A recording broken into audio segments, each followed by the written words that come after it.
Hey guys, I'm Dr. Jennifer Otter Bickerdike, and thank you so much for joining us for another episode of Inside the Music Industry. We're back today at the Mesmerist, our favorite bar in Brighton, with a band that I've been trying to get on the podcast for a very long time, Black Honey. So thank you so much, guys, for being here. Hey.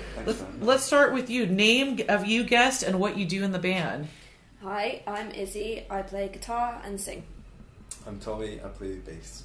And you look really good in a black mock turtleneck. Thank you. I love it's the first target. time it's come out this year. It's what? Is it? Today's the inauguration. Yeah. It's a hard look to pull off sometimes, I think. So let's kind of go back in time. How do you guys first started getting into music? Let's start with you, Tommy. What is the first music memory that you have? My dad playing Dylan in the car, I think. One song is Lily, Rosemary and the Jack of Hearts. Just constantly when I was... Really? Yeah, that's the first thing I remember. Was it a tape or was it an 8-track or what was it? Do you know? I think it would have been a CD. Oh, God, you're young. Yeah, I think CD, possibly a tape. What about you, Izzy? I can't remember which one was first. I've got two memories.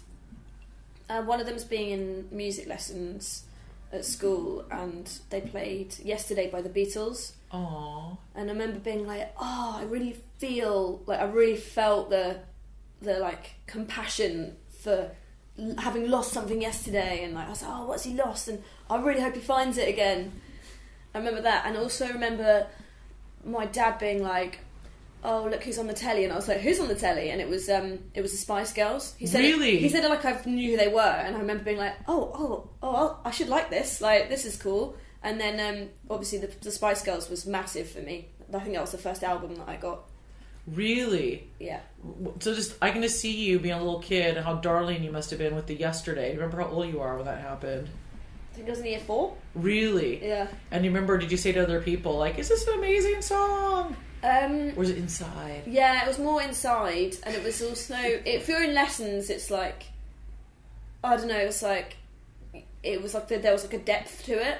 I just remember feeling the depth of the human emotion of it that I'd not felt before. I think that I always had feelings and stuff, but I'd never been able to empathise with someone else's depth of feeling through music. So that really sort of struck a chord with me then, I think. So what was the first record, we're going to start with you this time, Izzy, that you purchased with your own money? Was it Spice Girls? Yeah, it was Wannabe. Was it? Yeah. Was it like a CD single?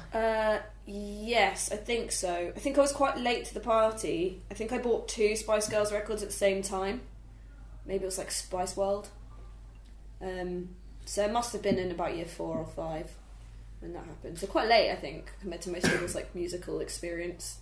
Spice Girls is a great place to start. Yeah. I was so upset when I learned that they didn't write their own songs. Were you?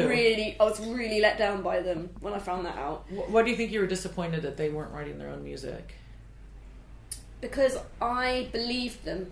I think that was it. When someone's like, even if it's as basic as if you want to be my lover, I really believed them. And then I was thinking, well, who the fuck am I buying into then? If they didn't say that, whose perspective is that? Some old man's? I don't want to hear about some old man's story. I want to hear what they've got to say. I like that. I think there's a rich mind for us to talk about some other time on that. What about you? What about you, Tommy? What was the first record you bought? I think it was an Oasis one, I think, the third one. It's one of the worst ones. Does that Be Here Now? Yeah. What's on that one? It's like a load of shite. I was a big Oasis fan when I was a kid. Not so much anymore, but it was either that or I remember getting the Marshall Mathers LP because there was that age. Eminem? Yeah, that age where you buy anything with a parental advisory just because you think it's cool. They still have parental advisory. Is that still a thing? I think it's like throwback when people do it now. It's we're gonna go vintage. So, you guys have put out your album on vinyl. Can you tell us about that? Like, is vinyl a big part of the Black Honey aesthetic and values? Let's start with you, Tommy. Definitely. We probably sell more vinyl than anything else, really. Really? I think. It's crazy. Like, on tour, we put our regular vinyl up to £35 because we only had like 10 of them left or something, and we were like, God, no one's going to buy these for £35, and people would still love to do it. Really? Which to me, I'm like, God, I feel like we're mugging everyone off, But I think our community is very sentimental, and I think that having vinyl is a very sentimental gift that a band can give, and that also it's the most sentimental thing that a fan can give you back is to buy a record, because it's like the highest thing that you can share with each other. So we spend a lot of time making wicked vinyl. Like we made a double picture disc for our deluxe. It was lips. We'll show you a picture that we can like cut to or whatever. But it was like red lips on one side, and then we reversed the image so that the tongue flipped around either side. Oh my god, that's so cool. And then the other one was the same image but in blue, and then it flipped as well either side. So we spent hours on that. We wanted it to be clear with the lips on it at first, but it became too hard to align the lip, so we ended up doing it over white, which in the end I actually quite liked. So a lot of care is going into the aesthetic and how things look then. Why is that important? I think because we have the ability to make vinyl look awesome, and if it's your biggest trophy and going to go on someone's mantelpiece, you want it to be fucking awesome. You don't want to just be like, here's a basic vinyl. Plus, it's like a really good way of expressing what we're about, letting people into our universe a little bit more. So we did that. We did this really amazing booklet, which took us years to make. Like, it was unbelievably long, which still has spelling mistakes in. You've read it, isn't it? Isn't it so weird? You've read something 200. You're like, I cannot read this Literally, again. it says Dan Management. No, doesn't it say? Managed to spell dad wrong, you know, when you do your sort of individual things. So Dad, like your father. Yeah. No. To mum and Dan. Oh, your dad's like, who's this Dan you're hanging around with? Yeah. An apology. I mean, that's probably my fault that happened. But yeah, so we still fucked it up, but we made it really visually beautiful. We put like different sections of all of our artwork that we've ever made in it, and did this huge thank you letter to all of the people that bought it. And yeah, we did loads of them. We made all these we made all the poems kind of like really bespoke and arranged them in a really cool way, and it was cool. I was really pleased with the whole thing, and I think we did a good job there. So. And you told me about another one that you had, another special heart-shaped record. What was that for, and why did you decide to do that? It was it her idea? The way he sniffed. Yeah. He's like... No, I just remember what sort of ball ache it was. Yeah. It was pretty, as far as making records go, it's probably the least practical thing you could possibly make. It cost us so much money. We didn't make any money off of it, but our fans just went absolutely bananas for it. We made it 6 months late for one. We were like, we couldn't get our shit together in time to press it. Then we finally made the thing, and we were like, God, no one's going to buy this, but we'll put it online anyway. And people were just like, oh my God, Black Honey's Hello Today, heart-shaped vinyl. It sold out in like 2 hours or something. Oh, wow. Yeah, and it's like, you know, these things on coloured records, I don't know if you know much about them, but they play really badly. Like, the more colours and the more picture discs you have, the more you're basically adulterating the sound quality of them. So there's not really like any sort of like audio gain that you get from making a heart-shaped, blood-splattered picture disc vinyl that's... But there's blood splattered on a heart. I mean, what's not to love? Yeah. What you lose, you gain. Yeah. And it's great for the mantelpiece, I think, or framing or... What was the big career break then that made you from going, okay, we're housemates, we're in the same circle of people, to, okay, now we're Black Honey and we're pursuing? We have this mad PR guy called Rick Marino, who's just like a complete genius, and he sort of picked us up out of... I mean, he came to the vintage shop when I worked there, and he was like, I'm gonna get your band 100,000 hits overnight. And I was like, shut up, you're full of shit. Like, this is like not possible. And how many gigs had you done at that point? We'd done quite a lot, but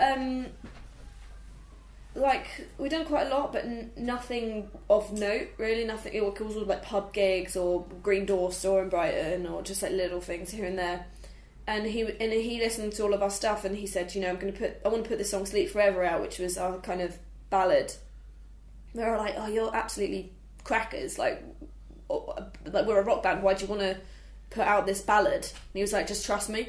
And from then, I don't know what in us said that we should trust him. I guess we had no other options, so it was great to just give it a go. And he just masterminded this whole thing. We put my phone number on the internet instead of a press release being like, if you want to get to know the band, text them. So all these bloggers then started texting me, and we started like talking through text, and they'd be like, send us a photo of what you look like, and then I'd take a photo of my friend and pretend, and we just start this relationship with all these bloggers. And it's funny because some of the people that texted us in those original kind of early days are friends of ours now, because we built such a kind of like an intimate connection with these people that were writing about us. And then people would be like, this band is a 2-piece from America, or like they would make the most wildest hypothesis ever, until the second song that we put out. And just did he get you the 100,000 hits? He did. He did. No. Well, maybe not overnight, but he did it in like the first week, and we were like, fair play.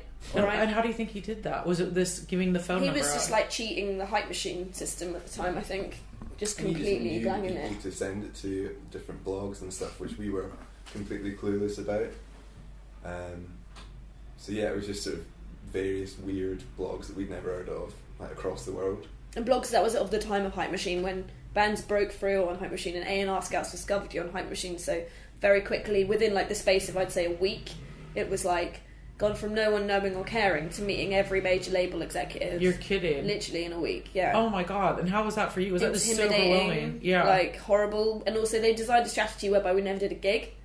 So like, which was on purpose, which was really cool, just to make sure we were great. And luckily for us, we'd had like 4 years playing together, so we were like, the live bit was the easy bit.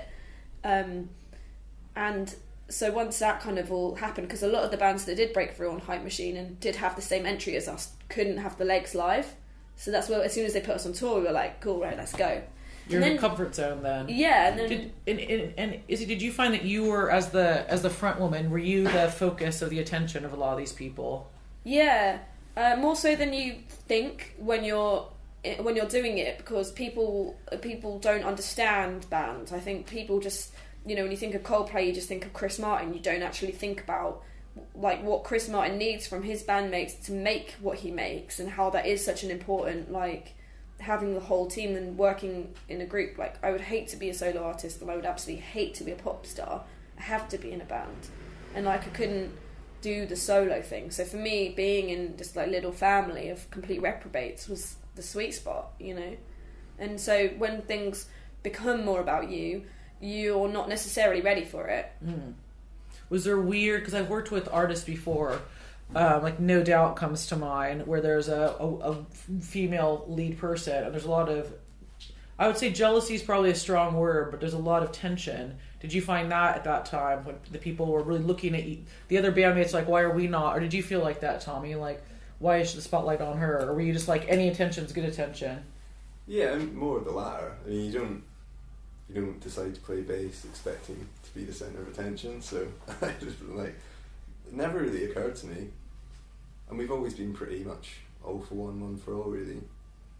How did you guys navigate that time then, when you have all these labels coming to you out of nowhere? Luckily, we just got management like 2 weeks after Rick did this whole launch of us, and having management kind of coach us through the sort of dating label process was great. I mean, as far as label success goes, we fucked every interview possible. We got shit-faced. We were like, free night out on a label, let's get some. Yeah, we did not handle that very well. What would they do? So what would one of these, so for people that are like wanting to have a similar path to you, what would happen? So a lot of labels are interested in you, and then what happens? So they say, we want to take, like the A&R person will say, we want to take you guys out for like dinner and drinks. Is that kind of what would happen? You get passed up through the system, so it starts off with a low-end A&R, then they'll be excited about you, pass you up to their seniors, until eventually at some point you'll kind of be sat in a room with the head of the label or whatever, getting progressively more drunk. Are they trying to impress you or woo you to come there? I don't know, man. They're very weird. Like, most of the time we just sat there and they were asking us about what football team we supported. Like, so they're trying to like make a rapport with you. Yeah. Not about, would you rather they would just straight up talk to you about the music then? Yeah. Yeah, definitely. And I think it's more the opposite there. With us anyway, they were sort of expecting us to pander to them, I guess, rather than trying to impress us, I think. Yeah. I think they're used to bands being like, oh my god, please sign us, and we like didn't give a fuck. We were like, we've got nothing to lose, we've got an amazing band that we're happy in. And I think that was maybe intimidating to some point. Or they just thought we were completely mad. They were like, this band are just completely mad and we can't work with them. But as we actually, like, the funny thing is that we always just had our own shit together. We're just confident. People are like so intimidated by quiet confidence. What about loud confidence? I think loud confidence can come across like it can come across really well, or it can sometimes come across like as a compensation thing. So how did you guys finally end up going with the label that you went with? We had a deal where we could make the record we wanted to make, how we wanted to do it. It was a licensing deal. We effectively run as our own label, but we just distribute it through this company called The Orchard. And it was just like a no-brainer, really. It was like we owned all our own rights to the end of it, which is the dream. Don't take an advance. They pay for marketing budget, but we can allocate it. You mean you'd be mad to turn that down? Yeah, that is really, really good. So going back for a second, 3 things, Tommy, you wish you could have told your younger self. Like, what are 3 things now from your grand old age of 28 that you can go, okay, actually, 21, 22-year-old self, these are some things that you wish you would have known? I don't know, I think be confident in what you're doing and don't pin all your hopes on, meeting this one person or this one label or stuff. Because I think the way things have worked with us, it's not like we had a plan from the start that we were going to do this on our own label and all the rest of it, but the way it's worked out, I wouldn't have wanted to do it another way. But at the time, as you're going through that and you go to those meetings, like Izzy was saying, and then you don't get signed to that big, massive label, you think, that's it. But if anything, you look back and think, well, thank God we didn't. Do you think a lot of bands think, if I get signed to this label, then everything is going to be fabulous? Yeah, I think get that delusion out of your head. I think in a way, I think it's probably changing. The more and more bands or artists that are doing things like we are, and loads of them before us, I think that will change. But yeah, people always still have that sort of golden ticket mentality where you think someone's just going to pluck me out the thin air. In a way, that did kind of happen with us and Rick, I suppose. In a way, like, it does kind of happen. But at the same time, maybe it's good to just know that the control is in your own hands.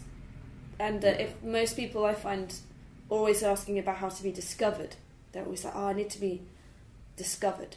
And I think that if we'd have spent less time trying to be discovered and spent that time writing 5 new songs instead of 3 new songs, then maybe that would come naturally, I mean, one piece of advice that I always say to people is keep writing, keep practicing, keep playing. Yeah. And I think it's easy to say that when you are, a little bit higher up on the food chain, if you would. But you guys are obviously ascending.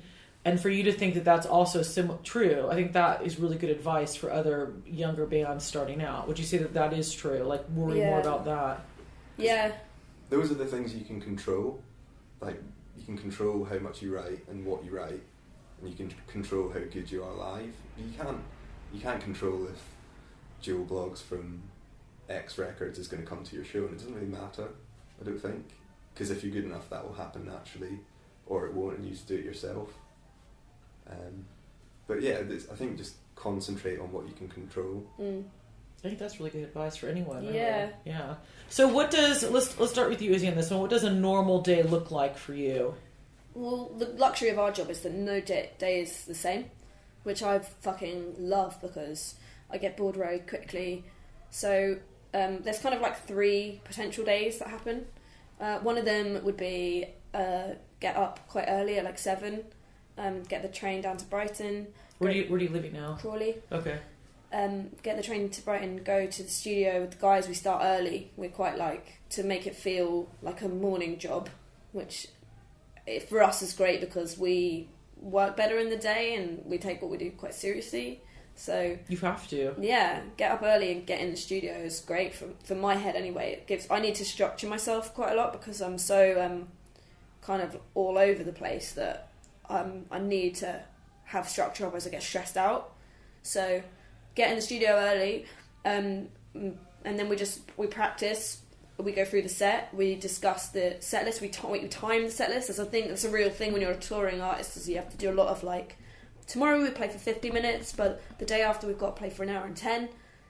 And how you structure that set and present it is different for the crowd, the fans, like what you will feel like that day, like all of those things. So we kind of like plan the sets a bit. Because it varies so much between shows. So if we're supporting Royal Blood or someone, you have half an hour, and if you're not finished, someone will kick you off. So you don't want to finish, on that song. You want to finish with that one. Yeah. So it's one of those sort of weird, like boring things, which is quite important. So important, yeah. And like for me, like I have to practice talking. So when we're in rehearsals, I have to kind of imagine that I try and say stuff in the gaps when there's no audience there, to loosen the talking to the crowd thing, because I find it so hard to talk to crowds. Why do you think that is, Izzy? Because you spend your whole life playing the same things over and over again, and then you just get on stage and you play the things that you've been practicing. But when you talk, you've just suddenly got to use a part of your brain that's improvising, and you're staring at like 1,000 people in a room. So there's an element of like, they kind of expect a certain amount of your personality. And the pressure that I feel to deliver myself in 3 lines is quite hard. I'm not a comedian, Like I'm a very like one-on-one person. If I sit with someone at the pub, I can chat to the end of the world. But on a massive crowd level, and you're at a festival, that those 3 lines that you say, even if it's like, "How the fuck are you doing?" or something, can change the whole relationship that you have with the crowd. And it's so, you see how you talk to a crowd if you're successful at it. You see the difference, and you feel it. Like there's a change in the room if you get it right, and that is just the hardest part ever about that. That and walking on stage are the 2 hardest things that I think you'll ever do in performance. Do you still get nervous when you walk on stage? Yeah, you do. You definitely. What about you? Only it's sort of certain shows now. I think I always get a little bit. I think it's good to get a little bit nervous. There's only a few times recently where it's been like, oh shit. Like Glastonbury, the first time we did that was... Oh my goodness. What was it like going on at Glastonbury though? Like you were saying, like you did not get nervous though, Tommy, at Glastonbury. I was before, and then Glastonbury was a weird one because we had about 15 minutes to set up all our stuff, and you've got a stage manager shouting at you like, you've got to start in 2 minutes, and half of our stuff just wasn't fucking working. I just remember walking on stage and waiting for the first note where we all came in and thinking, I don't know what's going to come out. What was it like looking out into that crowd? Once it started and stuff was working, it was pretty incredible. Because the other things, we were on really early. I think we were on like 1 or 2 o'clock. 1 or 2 o'clock. And we'd been in to see some of the acts that were on before us, and there's a few hundred people there in a 5,000 tent. And so I was a bit nervous about was there going to be anyone there.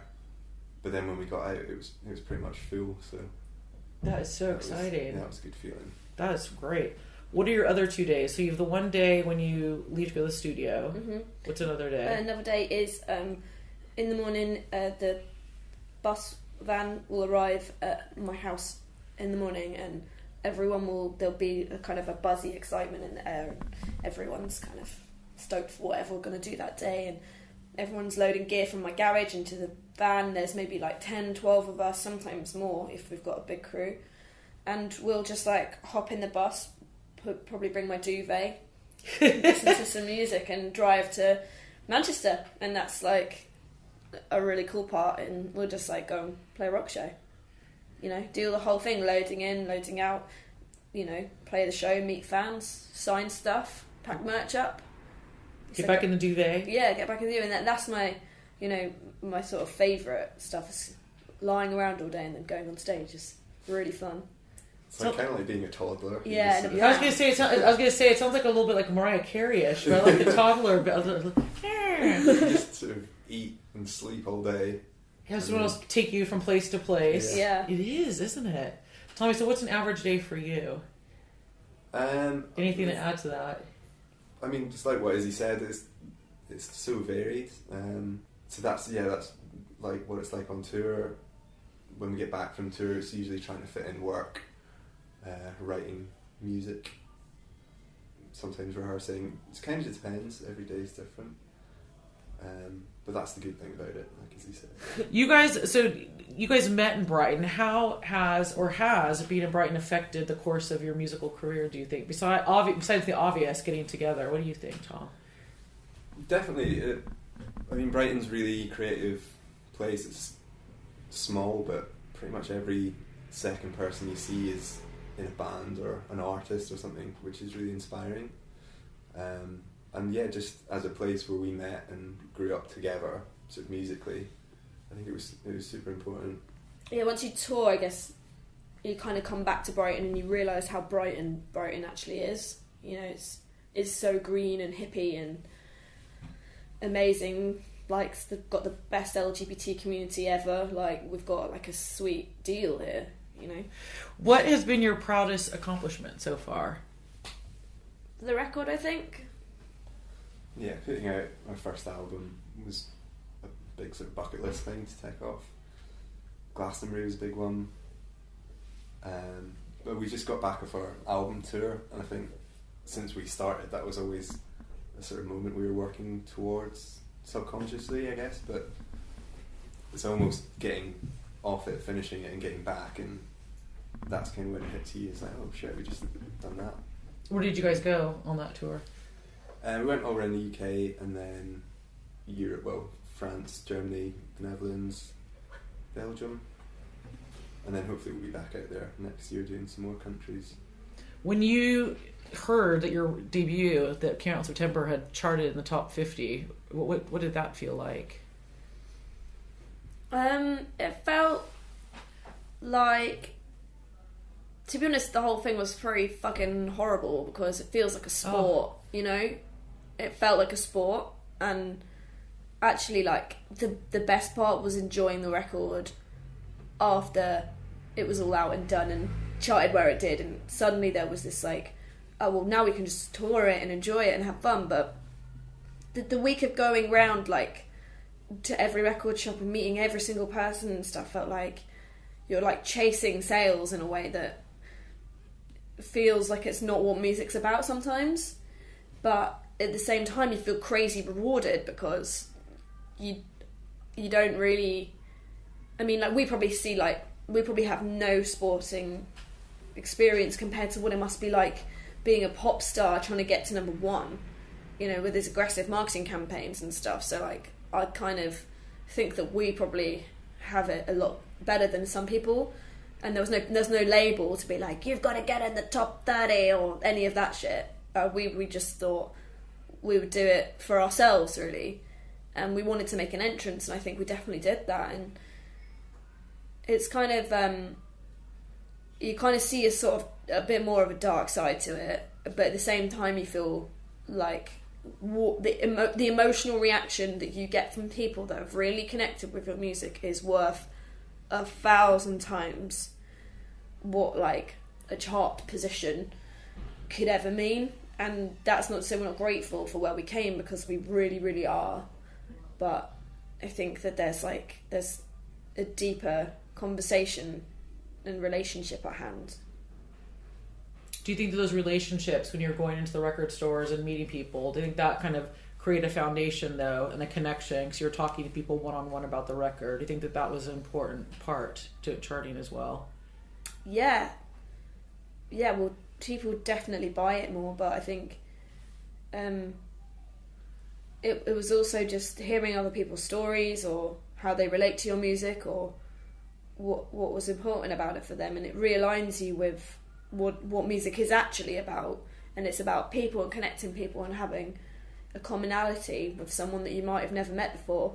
It's quite humbling because, just, you know, if someone buys it online and it's just a number, but meeting someone who brings it up and gets it signed and says how much they love it, and that's just like, it's worth so much more, I guess. Was it scary? Was it scary putting something you'd worked so hard on out into the world and being like, now these people are going to judge it and rate it or not rate it or whatever? What did that feel like? It was a little bit intimidating, but I think by the time you've put so much time and effort into it, and because we were doing it ourselves, it was a lot of work and a lot of stress just to get it over the line and finished and out. So that kind of took my mind off it anyway a bit, and so at that point it's almost more relief that it's out. And it was really well received as well. Like, I think I was definitely expecting a lot more critique for what we made, but it turns out like people like loved it more than what we thought, so it felt like it was like everyone was really positive about it. That's really good. Yeah, That's so good to be like, it. Surprised. So you guys met at BIMM. Do you think BIMM helped at all in your success or giving you any skills? Looking back on it now, where you are. Yeah, definitely. It's like you said, we met there. I think that's one of the best things is you just end up in a room with 100 people your age who love music as much as you do, which is was a pretty mad thing, really. So that was great, and learning before I went there, I think it's probably the same for the rest of the guys, I would have no clue about the difference between like a record deal or a publishing deal, or the sort of ins and outs of how it worked. So by the time we got to the stage where you're in a room with some executive, you kind of know what you're talking about enough to sort of be savvy with stuff. They're not foreign concepts to you. Yeah, I think going in without any clue about how it all worked would be quite dangerous, really. Because they could say anything, they could sort of just quote big stars at you, and it'd be quite easy to just sort of fall for it all, I guess. I think I know more about publishing than the average Joe in music because of BIMM, and I think that it was really good getting an internship. I got this internship on my first week. First week? Yeah. Oh, wow. It was really weird. Like, she was like, you're probably not going to get this, you're going to have to go for like 5 audition interviews. And then like the first one I got into, I mean, it was a PR job for this company called Some Friendly. This lady called Sophie Williams, who now manages the Charlatans. And I was going to say, Some Friendly, it has to have a connection with the Charlies, yeah. And so she had, at the time, she had Lady Hawk and the Horrors, and she was doing the PR for these guys, and I'll be in class kind of writing press releases between lessons and stuff. I remember, but I mean, I was terrible. I was awful at PR. Like, I was so bad. Like, I can't even remember what day of the week it is, let alone what other people's release schedules and tour strategies are going to be. So, and spelling and all that stuff was just a nightmare. But it gave you an inside look to that, and I think also eliminating something like, okay, that might not be what I'm interested in. That's almost just as helpful. I learned so much from just listening to records. Like, we would just go in and put records on every day, and she really taught me how to kind of my whole obsession in that whole era was like, I've got to have the coolest band, because she would be like, I'm not taking on anything that's not cool. And she was like, that was her identity. It was like, it's got to be the coolest bands, and she had a whole career based on being the one that's known for how cool she was. So that made me like completely obsessed with like, well, what's the coolest records? Like, who should we be listening to? Like, what gigs? And because she could get us guest lists for gigs, she'd be like, you know, what do you want to go and see this week? And then I'd find a gig in Brighton, and she'd call up whoever, and we'd go on guest lists. So we ended up being able to watch loads more music, and we got completely obsessed with like psych rock and kraut and all these kind of upcoming bands that were really exciting at the time. And so from that, I think I just took a lot. I think just as a creative, just like knowing about your identity and like culture, and like finding the sounds that could express like the coolest thing that you'd make. But you also were open-minded, it sounds like you were voraciously trying to seek out things that maybe you hadn't heard before. And that's really, I mean, that's what comes from what both of you were saying, is that you weren't passive whatsoever. In fact, you were the exact opposite. She did tell me, she was like, don't listen to enough stuff when I first started working there. And I think that was a huge lesson in the early days. It's like, if you want to be a really good musician, you need to like listen to everything and every genre. You need to listen to the charts. You need to push your brain to experience things that you might not necessarily have made or like or love, but you need to understand why someone made something and why someone could identify with that. Because just because you can't identify it doesn't mean that other people don't identify with it. What are you missing that you don't? What do you not understand about that? And I think that process is really important as an artist. Like, we listen to like chart music and just like horrible pop music because it's like, almost like an academic study of like, okay, well, something's connecting about it. So, and like, I'm interested in why things connect with people as much as I'm interested in being like, I know why that connects with someone, and I also want to fuck it off and do something completely different, and that's okay, as long as you've made that choice, because you understand what's going on in culture. I like that, the academic part of it. So a lot of times people say, oh, I just don't like that, or I don't care about that. And it's like, well, to understand it, you don't have to like it, but to understand is a really powerful tool, I think, to have. It's like being a painter and being like, oh, well, I'll never go to the National Portrait Gallery because I don't like 17th century portraits. I only do pop art prints, only do screen prints. Well, it's like, well, cool, but like, are you going to understand anything about what you do if you don't know what they did or how that was good? And how we all connect together. That's such a huge part of it. What has surprised you the most about the realities of the business? Let's start with you on that one, Izzy.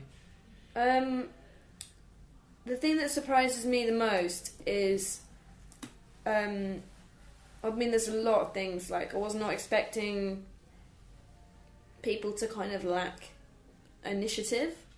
There's a lot. Like, people in labels who just go to the pub, and I guess I'm generalising here. It feels like everyone just kind of doesn't, or like A&R scouts who think that they have credit in making a record because they've put people in a room together. I'm like, the songwriters wrote that song, not you. Or like this kind of weird sort of lingering 90s arrogance that still lives in the undercurrents of the whole of the music industry. And I'm also surprised by how shocked people are that we managed to do what we do with not a major label, and without a huge marketing budget, and without a creative director, and without all of these things. Because, like, I see as we're like the new generation of musicians who are like kicking the doors in. What about you? I mean, there's so many great people that work in the music industry, but I still always get surprised when you meet, and there's quite a lot of them, people, whether it's in labels or management or PR or something, that really don't care about music, or they don't care about it's a job that makes them feel cool to do. Yeah, exactly. And that's not changed. Like that we were saying before, like that's one of the reasons I left working in the labels. I'm like, I care so much about this band, this music, what this culturally, what this means. I don't understand how people can be in the business and not have that responsibility. I mean, there's plenty of people that are the opposite, but I just can't imagine why you choose to work in such an industry and if you just didn't care about it. I think why it's so old-fashioned. I think it goes back to what you were saying though. It's like they're trying to kind of glom on some coolness. Like it's like a vampire to you as the artist. Like they're getting their credibility from you. You know what I mean? I think that's like by association. I always used to say, "Ooh, you have a backstage pass. Ooh, that makes you so cool." And it's like, no, like the coolest people are ones that don't care about the backstage pass. They just want to get shit done. They want to go and watch the show. Yeah. It's like the VIP bar at festivals always does my head in because it's just full of twats. Yeah, no. It's funny when I do with things with bands. Suddenly everybody would want to be in the room hanging out with the band. I'm like, no, I need you to go get toilet paper, and I need nobody wants those unglamorous jobs, but those are the things that are really important, what makes everything click over. Izzy, so some tips for other girls that find themselves being the only woman in a band. How do you deal with that? I would say treat yourself as an equal first. So if you don't treat yourself as an equal, then no one else will treat you like an equal. And once you've established that, I think just understand that like it's completely normal to have functioning non-romantic relationships with your bandmates. Like people are so surprised by that. They're like, "Oh, you haven't slept with anyone in your band?" And you're like, "It's like you haven't slept with any of your three brothers." You know, it's easily done. If you have really good friends, like if your friends are really close friends, then you don't want to sleep with them. You want to stay friends with them. I don't want to ruin what I've made. And I wonder if they ask like Tommy that, like if they say, "Tommy, have you slept with Izzy?" Like if they're does anyone ever ask you that? Yeah. No. I think I have had it occasionally. someone will ask, is anyone dating Izzy or something, but I haven't experienced it. But I think it's probably a question which sadly gets aimed at women more than men. I think people just find it really hard to understand. Is it platonic? Is that the word I'm looking for? They don't understand that platonic relationships are like sometimes the best thing ever. Like when I looked to join a band, I wasn't looking for a boyfriend. I was looking for a squad, a gang, people that I could relate to, and just so happened to be 3 boys. Like I'd have loved there to be a girl around at the time that could also be in it. And now we make a point. We have a female tour manager, we have a female photographer, a female merch girl. So we work with a team of equal, and that's better for everyone. I mean, we love having a neutral balance in our team. It's way nicer. It's not nice for the boys either to have 20 men running around with all that hormones and stuff. Smells better. Yeah. Izzy, one last question on that. Do you feel pressure to be a role model to other girls? No, because I think I'd be the worst role model ever. I literally can't recommend my life choices as good things to do. I think I'm but at the same time, I love the fact that people look up to me more because of the way I think, or the way, do you know what I mean? It's not because of what I do, it's because of the way I think. You're quite outspoken, which I think is really admirable and something aspiring for people. But even that's confusing to me, because I'm what? I don't understand what outspoken is. I think I'm just in, people see it as outspoken, but I think if it was a boy or whatever, it wouldn't be outspoken, because I don't know what I'm expected to say or what rules I'm breaking by being honest. But everyone tells me, you kind of do outspeak about things. I'm not scared to say things how they are. Or well, you're not making it, the lens is not woman that you're speaking through. You're speaking through the lens of being an artist and a man. Yeah, exactly. And so I think just honesty's kind of the main point here, is being really important. I've got nothing to be ashamed about. I do stupid shit. I'm human like everyone else, but I would not recommend me as a role model. But cool, if that's what people want to do. Then if people are thinking how I think, I always commend that. What is, a couple more questions, we'll wrap it up. Biggest challenge? For a band like us, it's boring, but just making enough money to survive. Do people think that you're rolling in shed? Yeah, more than you realise. And money's something that we've never been driven by. We're not fussed about being rich or anything, obviously, because we're in a rock band, but just sort of making enough to be able to do what you love and to do it seriously can be quite challenging. As much as you're describing yourself as being this needing perimeters, needing a little bit scattered, you don't come across like that at all. You seem quite you're very serious about what you do, and I think that's really great. Is that hard for you? Is that a challenge to be serious, or is it more a challenge to, I don't know, to almost accept yourself as a serious artist? Does that make sense? I don't know. I don't know if I see myself in a certain way. All I know is that I've got to make art to survive. So I might as well commit everything to that. And it's a privilege, isn't it, to be able to do what you love every day. I'm not about to start wanting to go work in bars anytime soon again, because that was fucking horrible. I hated it. So someone's going to give me this opportunity to do what I love every day, then I'm going to try everything I can do to smash that. I want to give people songs that they can keep forever. You're soundbite queen. It's soundbite. Okay, so future plans. Tomas, what are the future plans of you and of Black Honey?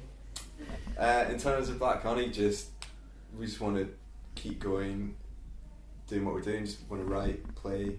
I think tour as much as we can, because like Izzy was saying, it's kind of the comfort zone, and it's quite a weird thing to get off. We've been touring for about 3 months, off and on. And getting off that is quite a sort of disorientating feeling. To get back into sort of reality, I think, where's the band? Where's the crew? Where's the rest of the band? You've more than one change of clothes with you. Yeah. All these outfits. I'm so bad at packing. I usually just take everything I own, but let's throw it in the other way. When you you get there and you're I have a string bikini and some thermal underwear. Don't know what I'm wearing on stage. I've had that once before. I hope there's some pictures of that. All right, so touring the record then still next year. So it just came out. Yeah, definitely. a lot of festivals next year, I think. And at the same time, we want to finish the second one, really. Are you already recording for that one? Writing Yeah. for it. We've not started recording, but we've written a lot. And Izzy, what about you? Same thing? Yeah, so up until Christmas it's kind of writing, recording, not like recording the record, but just like recording demos, making tracks. And we've got like one gig coming up with Wolf Alice on the 20th of December. Oh, that'll be really fun.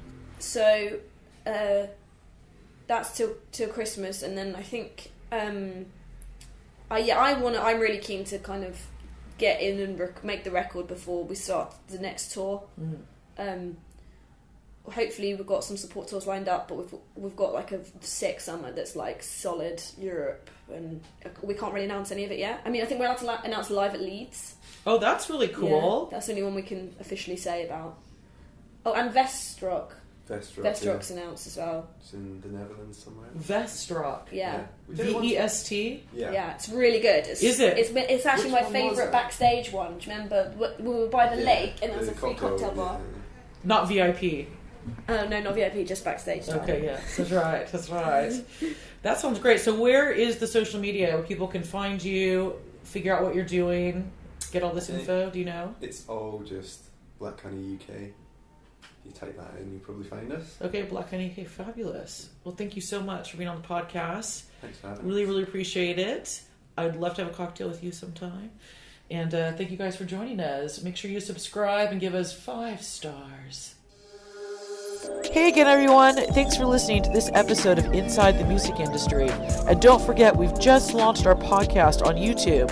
Head on over via the link in the description and subscribe. Catch you next time.